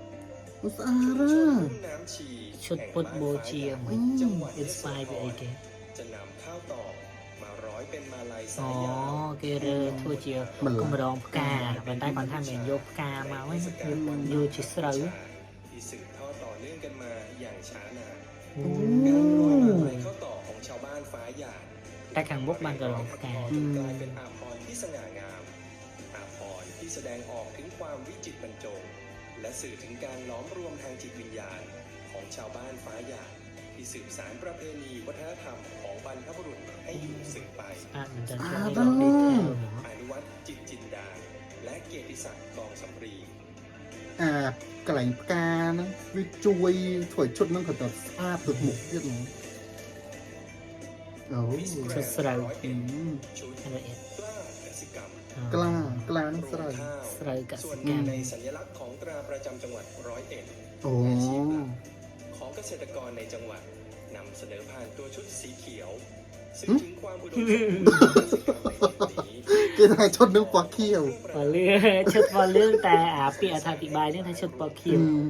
สื่อถึงผลผลิต យើងក៏វាខៀវដល់លឿង ในจังหวัดร้อยเอ็ดแหล่งผลิตข้าวหอมมะลิของประเทศไทย ចាំចង់ស្រូវស្រូវក្អកស្រូវម្លិះ พระแม่ ស្រូ โพ វកាំ ธิ์ศ ង พ ម្លិះ ซึ่งเป็นเทวีแห่งพืชพันธุ์ธัญญาหาร อืม สวมใส่โดยมิสแกรนด์ร้อยเอ็ดซึ่งเธอมาจากครอบครัว លោក เกษ ស្មូ ตร ท ก ហ្ម รง โดยสาย អា เลือด ប្រហ្វម 100% อุ้ยមានអីមួយយ៉ាង ออกแบบและตัดเย็บโดยห้องแต่งตัวโชคชัยศ โอ้ รี โห ស្រាយ พระแม่โพธิ์ศพร้อง ราคาข้าวตกต่ำทำนายอย่างไรก็ขาดทุนม็อบชาวนาอ๋อ ហើយគេចង់និយាយតែទៅនឹងរឿង ม็อบเนี่ย អ្នក អ្នក កសិករធ្វើស្រូវអីចឹងទៅ កម្ម នៅតែស្រូវអត់ឡើងថ្លៃចឹង มุกแท้เมืองระนอง អូយរណង แห่งท้องทะเลไทย ระนัง ไข่มุกอัญมณี อ๋อ inspire ពី ท้องทะเล អីគេ กด จากสิ่งมี គុជ ชี ខ្យ วิต ង อืม และเป็นหนึ่งในรัตนชาติ โอ้แต่ชดนึงกิบอะไรแกนะ เกิดจากน้ำค้างที่หยดลงมาจากสวรรค์ในคืนวันพระจันทร์ លេងច្រើន layer ពេលគាត់ធ្វើដៃចេះគេឈុតនឹង layer ហ្មង เมียนผลัด ท้ เนี่ย องทะเลชุดเหมาะสมกับสตรี โอ้ ผู้สูงศักดิ์ អូយភ្លឺគេបិទភ្លើង อะไหลก็ไปเลยน้องพลื้อ ทะเลนำไข่มุกแท้จากเมืองระนองมาร้อยเรียงอย่างประณีตความงามดุจเทพปั้น จะสะกดทุกสายตา สวย บนเว มา ทีแห่ง ก นี้ អាកណាត់លើ ออกแบบและตัดเย็บโดยอาร์ตอัครรัตน์ អាអា ស៊ី ក រ៉ា ណាត់នៅទៅស៊ី อืม ឆ្លាតភាព อาจจะดับชน แกรนด์ระยอง โอ้ มนตรามหาสมุทร มนตรามหาสมุทร แบบได้นำเอาตอนนางผีเสื้อสมุทรแปลง อื กายเป็น ม มนุษย์ និយាយទៅទៅនឹងរឿងអីគេរឿងនេះគឺរឿងស្អីគេ เชิดบุญกระบอกไทยสามและสี่ ពីเสื้อสมุทร ពីเสื้อสมุทร ប៉ុន្តែពីเสื้อสมุทรហ្នឹងអត់ដូចខ្មែរយើងតែต้องជាមួយសុនថនភួរ ชุดประจำชาติมิสแกรนด์จังหวัดระยองสื่อถึงนางผีเสื้อสมุทรในร่างยักษ์ที่ใช้มนตราแปลงร่างเป็นหญิงสาวที่สวยงาม នៅសមុទ្រខ្មែរយើងមានសិលាចាំប្តីហើយនៅសមុទ្រថៃជុកឃើញវគ្គហ្នឹង เด็ดเดี่ยวกล้าหาญ គឺស្អាត แต่ ណា ยัง ស់ คงมีความอ่อน มี ห แค่ วาน กราม อืม ตามแบบ ใช่ performance เนาะ ខ្លួនមកធ្វើមុខឡើងគាត់មុខគាត់ឡើងមួមមុខវិញ្ញា อื นาย ม อัครวัตรอัครเทียนศิลป์และนายส ស្អា รั ត ญ ស្អា ญู ត จั ចា นท មាន ร์ ភាពរស់រវើក โอ้โหធំมากអលង្ការមែនតើហ្មង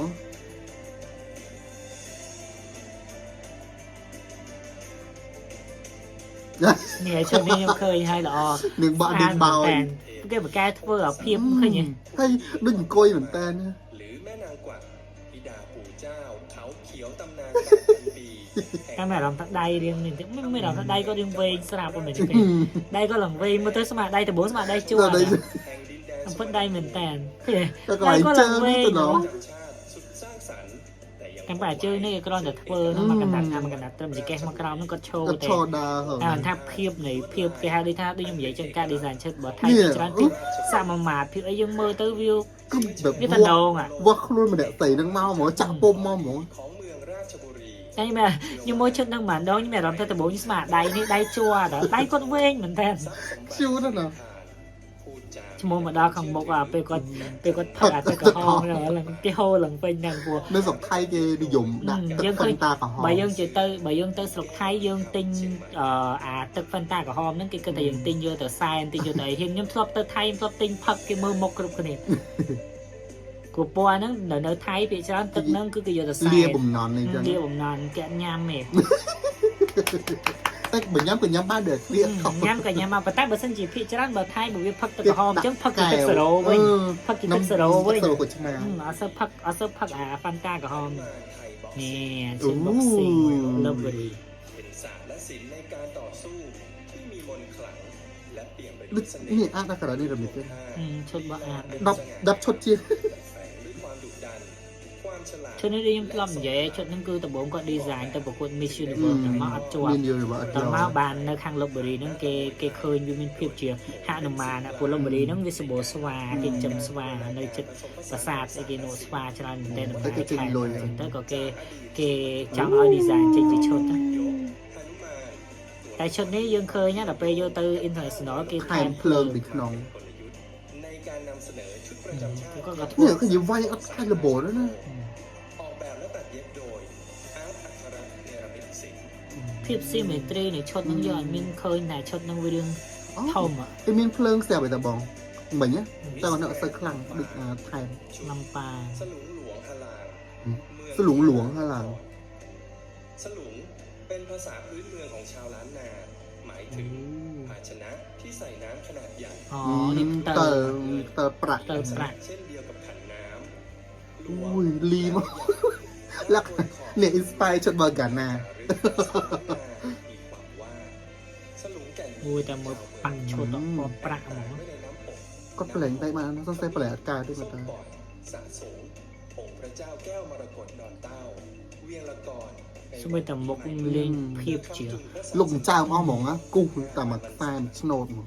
ประเพณีสลุงหลวงยังเป็นประเพ สลุง ณี หลวง สำคัญของชาวลำปาง อืม ออกแบบและตัดเย็บโดยปองเสื่อม NB ฟินิกซ์จังหวัดนครปฐม លីហ្មងសង្ស័យប្លែកអត់កើតទេដឹងស្ដាយណាប្លែកកើតអូ มิสแกรนด์ลำพูน លំពូន ชุดจุ่มส លើ ริ ក លើកវត្តមកទៀត ลำพูนเป็นจังหวัดที่มีความเก่าแก่ถึง 1,300 กว่าปี អូ ซึ่งถือเป็นจังหวัดที่มีวัฒนธรรม ឧស្សាហ៍ណា 1100ឆ្នាំជាងខេត្ត เอกลักษณ์นั่นก็คือประเพณียี่เป่งที่ชาวบ้าน อ๋อប្រភេទនេះយីពេងដូចចិននេះគោមគេបើកគោមប្រឡែងគោមហើយគេបើកភ្លើងគោម ឈុតស្អាតណាស់ណាពណ៌ស្វាយក្រហម ต នេះ กแต่งด้วยสีทองและเพชร นี่ ให้ความระยิบ ម ระ កមក ยั កណាត់ក្រៅ ส่วนหัวได้มีดวงไฟ ที่สื่อถึงแสงสว่างเรืองรองของล้านนา តែអសើស្រឡាញ់ការធ្វើសក់ អូមានភ្លើងហ៎អស់ភ្លើងគោម ភ្លើងគោមយីពេង อายุยืน អូអានោះដោតចូលក្នុងសក់ហ្មង แต่เย็บโดยบอสสรันละอ่อนดี អូ my god ប្រដាប់ដែលគេអូសមកមួយហ្នឹងមើលទៅអត់មើលទៅអត់ដូចរបស់អូសមកមើលទៅដូចវា ចូល ជាបដិមាកម្មមែនតើ ชุด Amazing Thailand ប្រតិមាเทียนชัย លើយ สมัย អានេះជាបើនិយាយទៅថៃមានប្រពៃណីគេហៅទៀនភាសា สมัยโบราณ តែប្រហែលជាភាសាយើងក៏មានដែរតែយើងអត់ថែរកថៃ ថៃវាធ្វើសាហាវណាទៀនគេចាក់ឆ្លាក់មកលោកសាហាវមកឲ្យទៀនធំ ยิ่งใหญ่และสนุกสนาน จนกลายเป็นประเพณีชาวเลยและชาว ជឿណា ชุดประจำชาติ ហើយមួយឈុតរបស់ប៉ុណ្ណានេះមើលទៅគាត់ដល់ធ្ងន់នេះមែនទេឈុតហ្នឹងដល់ដីឈុតហ្នឹងជាប់ចង្កេះគាត់មក លី เต็มไปด้วยความវិจิตร អូ អូយ Thailand Amazing Thailand ไทยทางประเทศ រូបរងនៅនេះឃើញ ตัดเย็บโดย យើងមើលទៅឈុតនេះធ្ងន់ណាស់តែពិតមើលគាត់ធ្វើឡើងស្រាលមើលទៅវាមានភាពស្រាលហ៎ឃើញទេ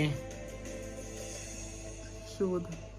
អូ มิสแกรนด์ศรีสะเกษ ស៊ីសកេ ទីសកេត ศรีสะเกษเกษาตำนานพระนางศรีสระผม អូ กล่าวขานกันมาตั้งแต่อดีตจนถึงปัจจุบัน ว่าเป็นสตรีที่มี អូ รูปงาม មួយកន្លែងកកឈុតនេះមានភាពជាការឆ្លាក់ឲ្យរឹង ឈុតរឹងហ្មង អ អត់មែនតុនទេ វាមានភាពរឹងប៉ុន្តែវាមានភាពរស់រវើកមកកណាត់ក្រោមយើងមើលទៅរឹងប៉ុន្តែរស់រវើក ลงบนตัวชุดผ่านลวดลายในปราสาทและผสมผสานลวดลายในสถาปัตยกรรมไทยได้อย่างลงตัว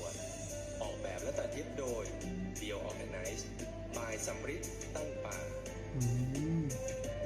មកកណាត់លើរឹងមានប៉ុន្តែកណាត់ក្រោមមានភាពវារឹងប៉ុន្តែលលាស់នេះជើងដើរ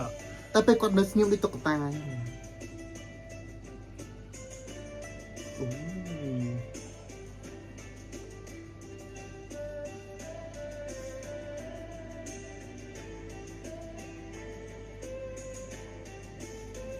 អូ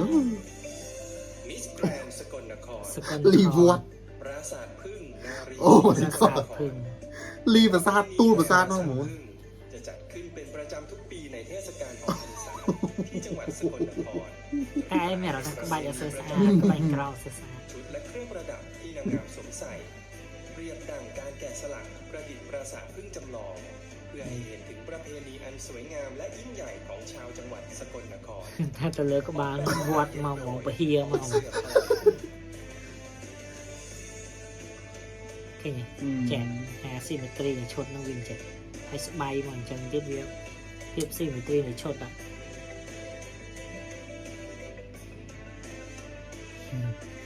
មានអារម្មណ៍ថាក្បាច់អត់សូវស្អាត อืมโอ้ มิสแกรนด์สงขลา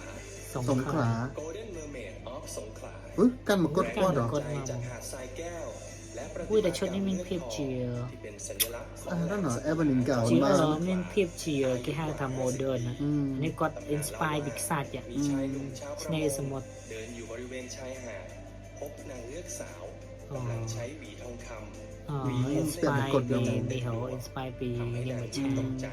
จึงรีบหนีลงทะเลไป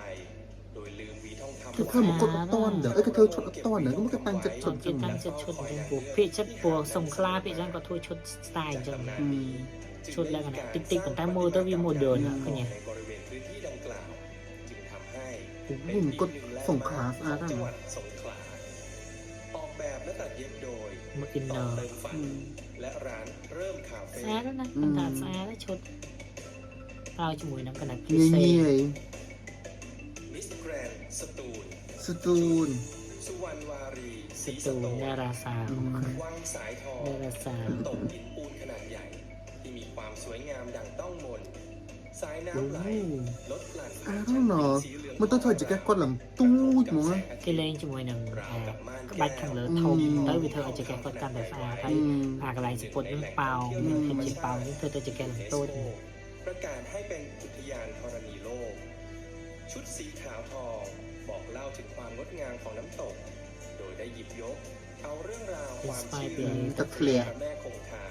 ผู้ปกปักรักษาสายน้ำมาผสมผสาน เพื่อให้ชุดมีความน่าสนใจ และสอดคล้องกับคำขวัญจังหวัดสตูล สตูล สงบ สะอาด ธรรมชาติบริสุทธิ์ ออกแบบโดย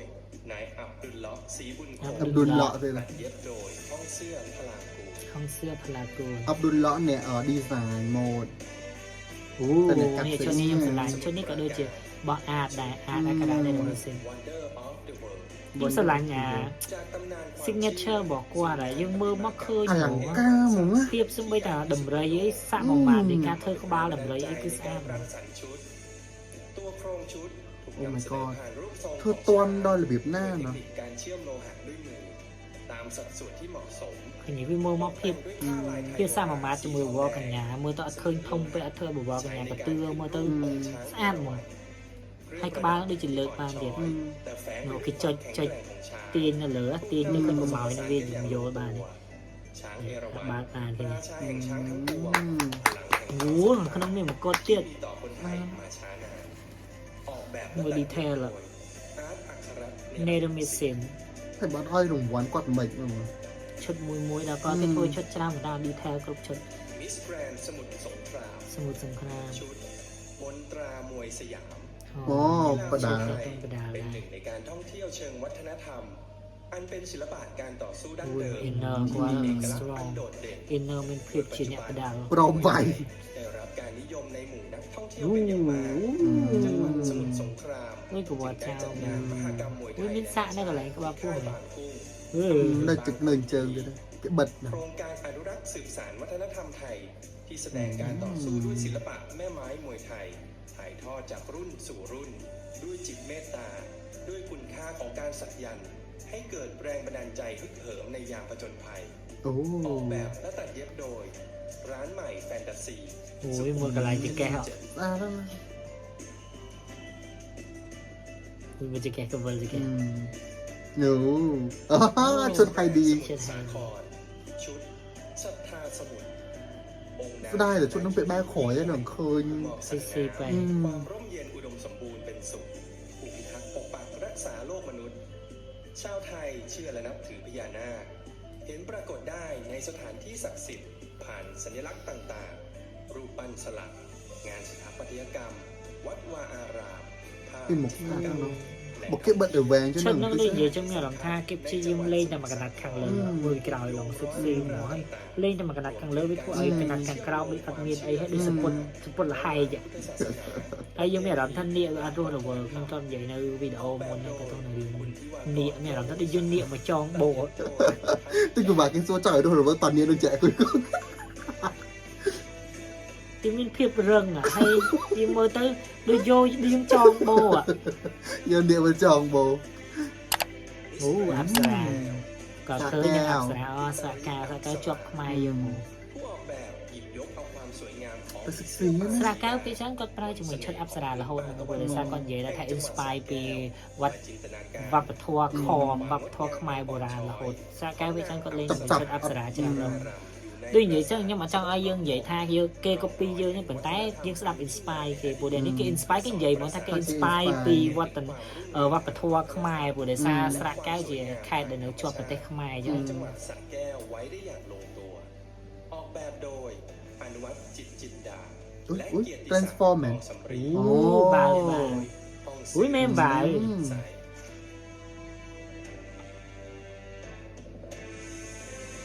តែផាត់មុខដូចប្រាសាទ ផាត់មុខលក្ខណៈ ដូចដីដី สัสุ สระบุรี แรงบันดาลใจจากวัดวังเตารางอำเภอ แร แก่ง ง คอย อินสปายปี จังห วั วัด ด สระบุรี ตัวชุดมีความสวยงามและความโดดเด่นของสีขาวล้วน ที่ปกคลุมสถาปัตยกรรมภายนอกด้วยศิลปะปูนปั้นลายไทยที่มีความละเอียด សិ พ ក្សា ระวิหาร ណា สี ឈួត ขาวที่มีฐานเป็นทรงเรือไทยโบราณ ด้านหัวเรือ แกะสลักเป็นรูปทรงสุพรรณหงส์มีความละเอียดอ่อนช้อย វត្តដែលមានរូ ส่วน ប ตัวเรือ ឆ្លាក់ជាសុផាន់ហង្ស เชื่อมต่อกันเป็นหนึ่งเดียว สีขาวที่สื่อถึงความบริสุทธิ์สงบสุข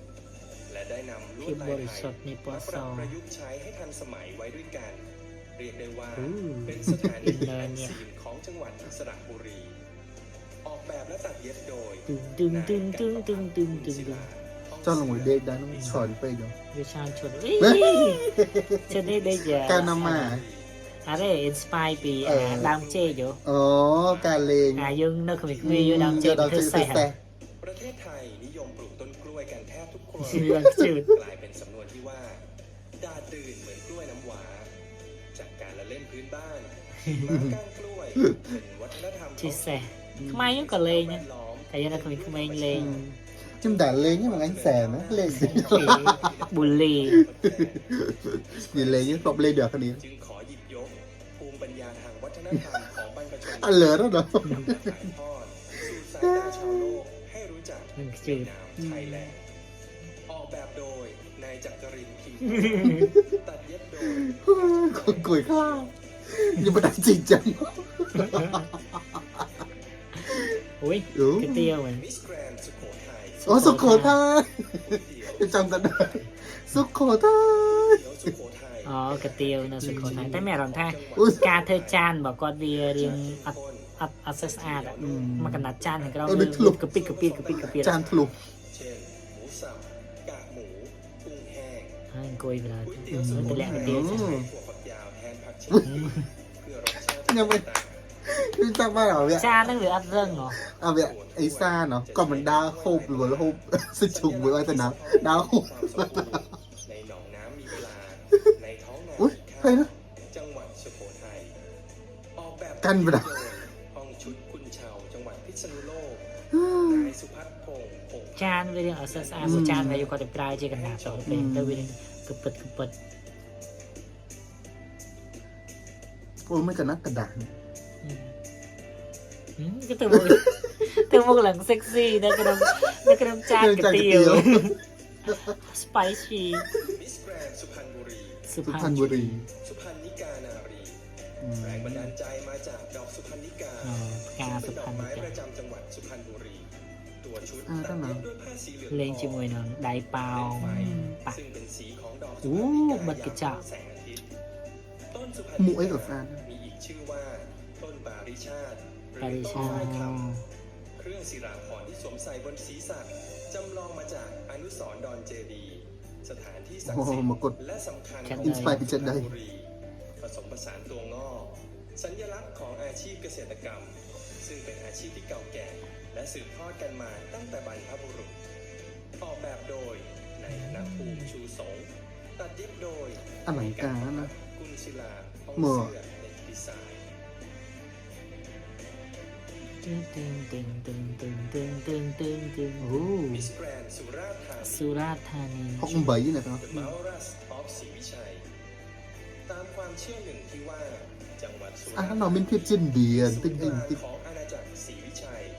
จึงได้มี ศรีวิชัยហ្នឹងបើសិនជាប្រៀបធៀបមួយខ្មែរយើងនៅដូចយុគភូណននគរភ្នំអីចឹង ศรีวิชัยสวนปัทมปานีศิลปะสมัยศรีวิชัยที่ถูกค้นพบที่อำเภอชัยยา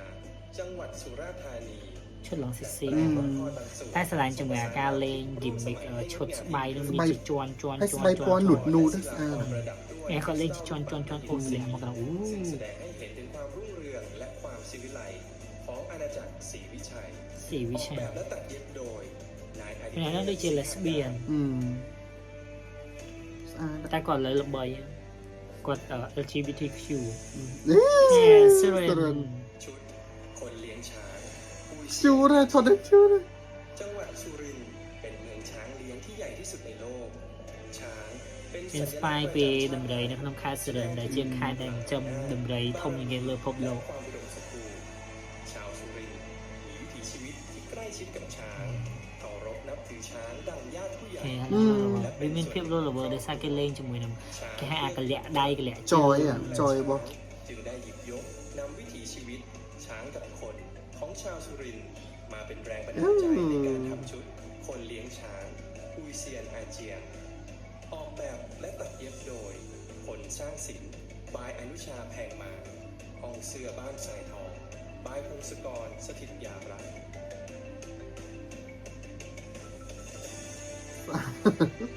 từng cười phải ឈុតនោះនេះធ្វើជាធ្វើពីបាវវា recycle มิสแกรนด์หนองคาย หนองคาย นาคเทวี chật sắp bay หន sao องคายหនองคายឆ្នាំហ្នឹងមានអារម្មណ៍ថាឈុតរឿង soft រាល់ឆ្នាំหนองคายក៏ជាខេត្តមួយដែលនៅជាប់ទន្លេមេគង្គទូទៅពីឆ្នាំរាល់ឆ្នាំគាត់មកជាមួយនឹងឈុតនៀកឈុតអីដែលវ៉ាតែឆ្នាំនេះមានអារម្មណ៍ថារឿង soft anh ấy đã chuyển nhẹ đai đằng bộ ក៏តែមានអារម្មណ៍ថា soft ปกปักรักษาประทานความอุดมสมบูรณ์ nhẹ ពីរំឆ្នាំណាក៏មកនៀកដែរหนองคายព្រោះគាត់ជាខេត្តដែលនៅជាប់ទន្លេមេគង្គហើយទំតាក់ទងនឹងរឿងនិទាននៀកច្រើនហ្មងនៅหนองคายหนองคายដូចជាប់ឡាវមានស្ពានឆ្លងទៅចូលឡាវបាន เมื่อกลับสู่โลกมนุษย์เหล่าบรรดาพญานาคี នេះគេមកแล้วกันណា nhẹ ពេលគេខ្លាចជាមនុស្សហើយ บริวารจัด អត់មកដូចរាល់ rồi ឆ្នាំ mà điệp đi และพ่นบ้างไฟถวาย ซึ่งชาวบ้านเรียกว่าบ้างไฟพญานาคออกแบบและตัดเย็บโดยห้องเสื้อขวัญ อุ้ยสุดปนโอ้ hình thỏ mà đa nó ซอฟ มิสแกรนด์หนองบัวลำพู nóng bùa làm phù เทวานารี ราชินีผ้าไทย ừ. นี่จะมีโซดไทย เป็นกลุ่มทอผ้า ตายแล้วเหรอ ไทยในจังหวัดหนองบัวลำพู ฝรั่ง อลังก้าหมอ เล็ก อา ใบ ใบ เปา เปาอืม ซึ่งเป็นสีประจำจังหวัด สีขาวหมายถึง แผ่นดินธรรมและความบริสุทธิ์ของธรรมชาติ สีชมพูหมายถึง ดอกบัวหลวง ที่ทำให้ผู้สวมใส่ เนี่ยมีเพียบอลังการสมัยก่อนเธอสับถอมระดับกาดอกกายนายนายจนชน และมีความ อลังการ ผ้าไหมในนามจังหวัดหนองบัวลำพู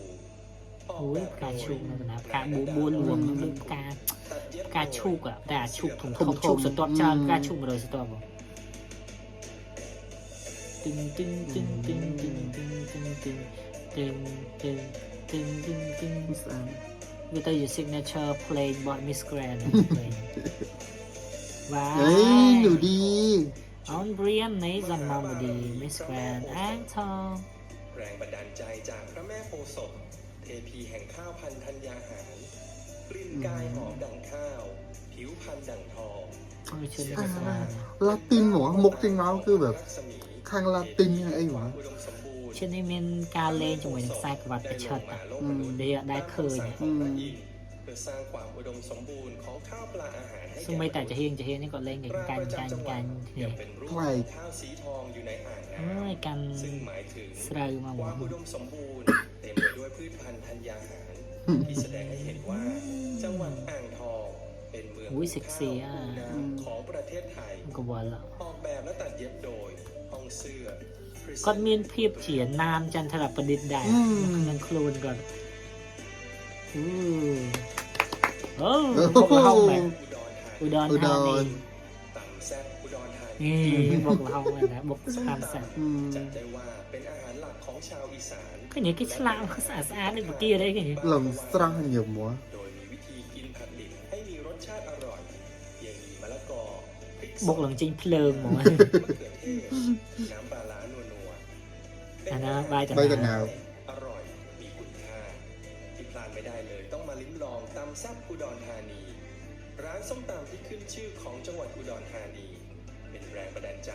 ให้รังสรรค์นำเสนอผ่านชุดประจำจังหวัดที่ทันสมัย ហាល់ហាល់ហាល់ เรื่องราววิ ซึ่ง ถี แบบต้นไม้ก็มีก็บัด พื้ นั่น นบ้านอีสานของไทยให้ดังไกลไป แซ่ ทั่ว บ โลก ค่ะ ออกแบบโดยนายชาคริตชนิดาพงษ์พันธ์ตัดเย็บโดยเดชาสันดี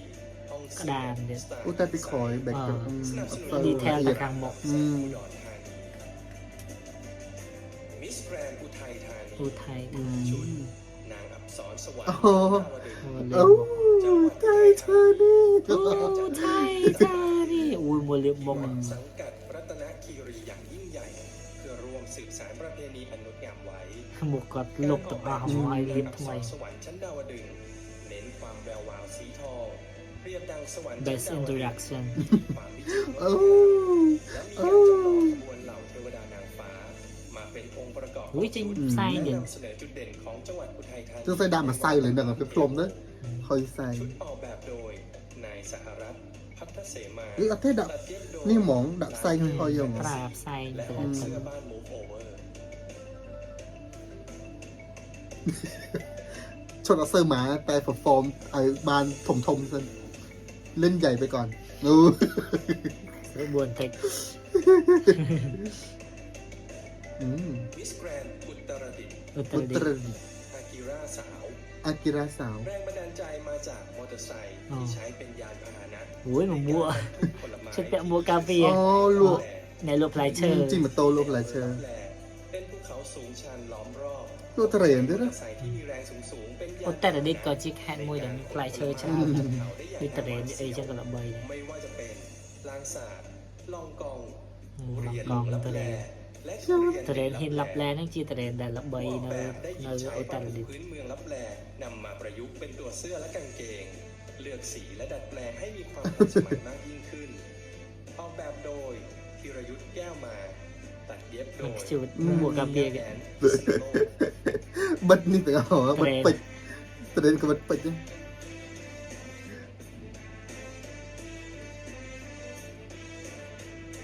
អូ มิสแกรนด์อุบลราช อุ อุบ บ ล ราชธานี อุบลก็แฮเตียนกับซาน ឧបលជាខេត្តមួយដែលធ្វើការហែទៀនភាសាសឹងតែធំជាងគេនៅថៃល្បីអាកម្មវិធី Festival ហែទៀនភាសាហ្នឹង มาอย่างยาวนาน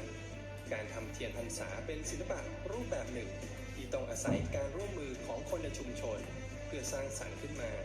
ผู้ออกแบบจึงได้นำ เพราะว่าสัมภาษณ์ผมว่าเรื่องกับฮอม ถ่า อะ ยทอดผ่าน ก่อนจะปีปัวเดียวอืม สตรีผู้สูงศักดิ์ถวายเทียนพรรษาพร้อมดอกบัว เพื่อเป็นพุทธบูชา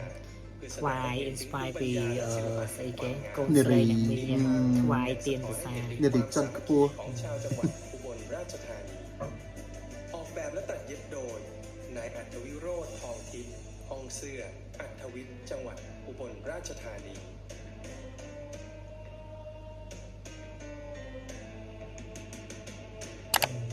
ហ្នឹងក៏ស្អាតដែរ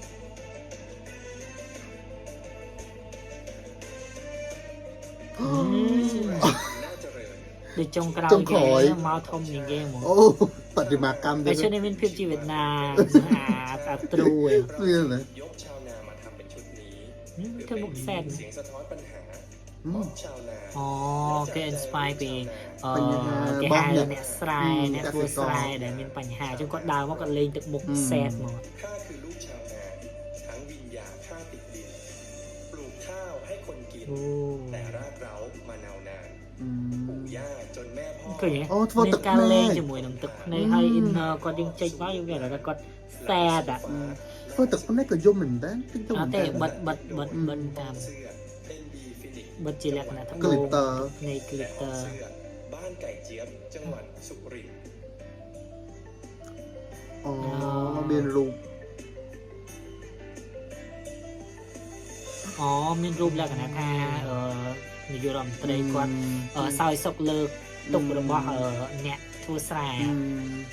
អ្នកសាហាវ inner strong តែ អូពីក្រោយក៏ detail នេះក្បៃនេះកូនក្បៃទៅ យល់ការមើលការប្រកួតមូលហេតុដែលខ្ញុំចូលចិត្តឈុតការប្រកួតឈុតប្រចាំជាតិរបស់ថៃដោយសារខ្ញុំមានអារម្មណ៍ថាដល់ពេលដែលយើងមើលវាទៅយើងទទួលបាន idea ទទួលបានអីច្រើនមែនតើទៅនឹង inspire អញ្ចឹងបាទយើងដល់ពេលដែលយើងមើលហើយយើងទទួលបានអីពីកម្មវិធីហ្នឹង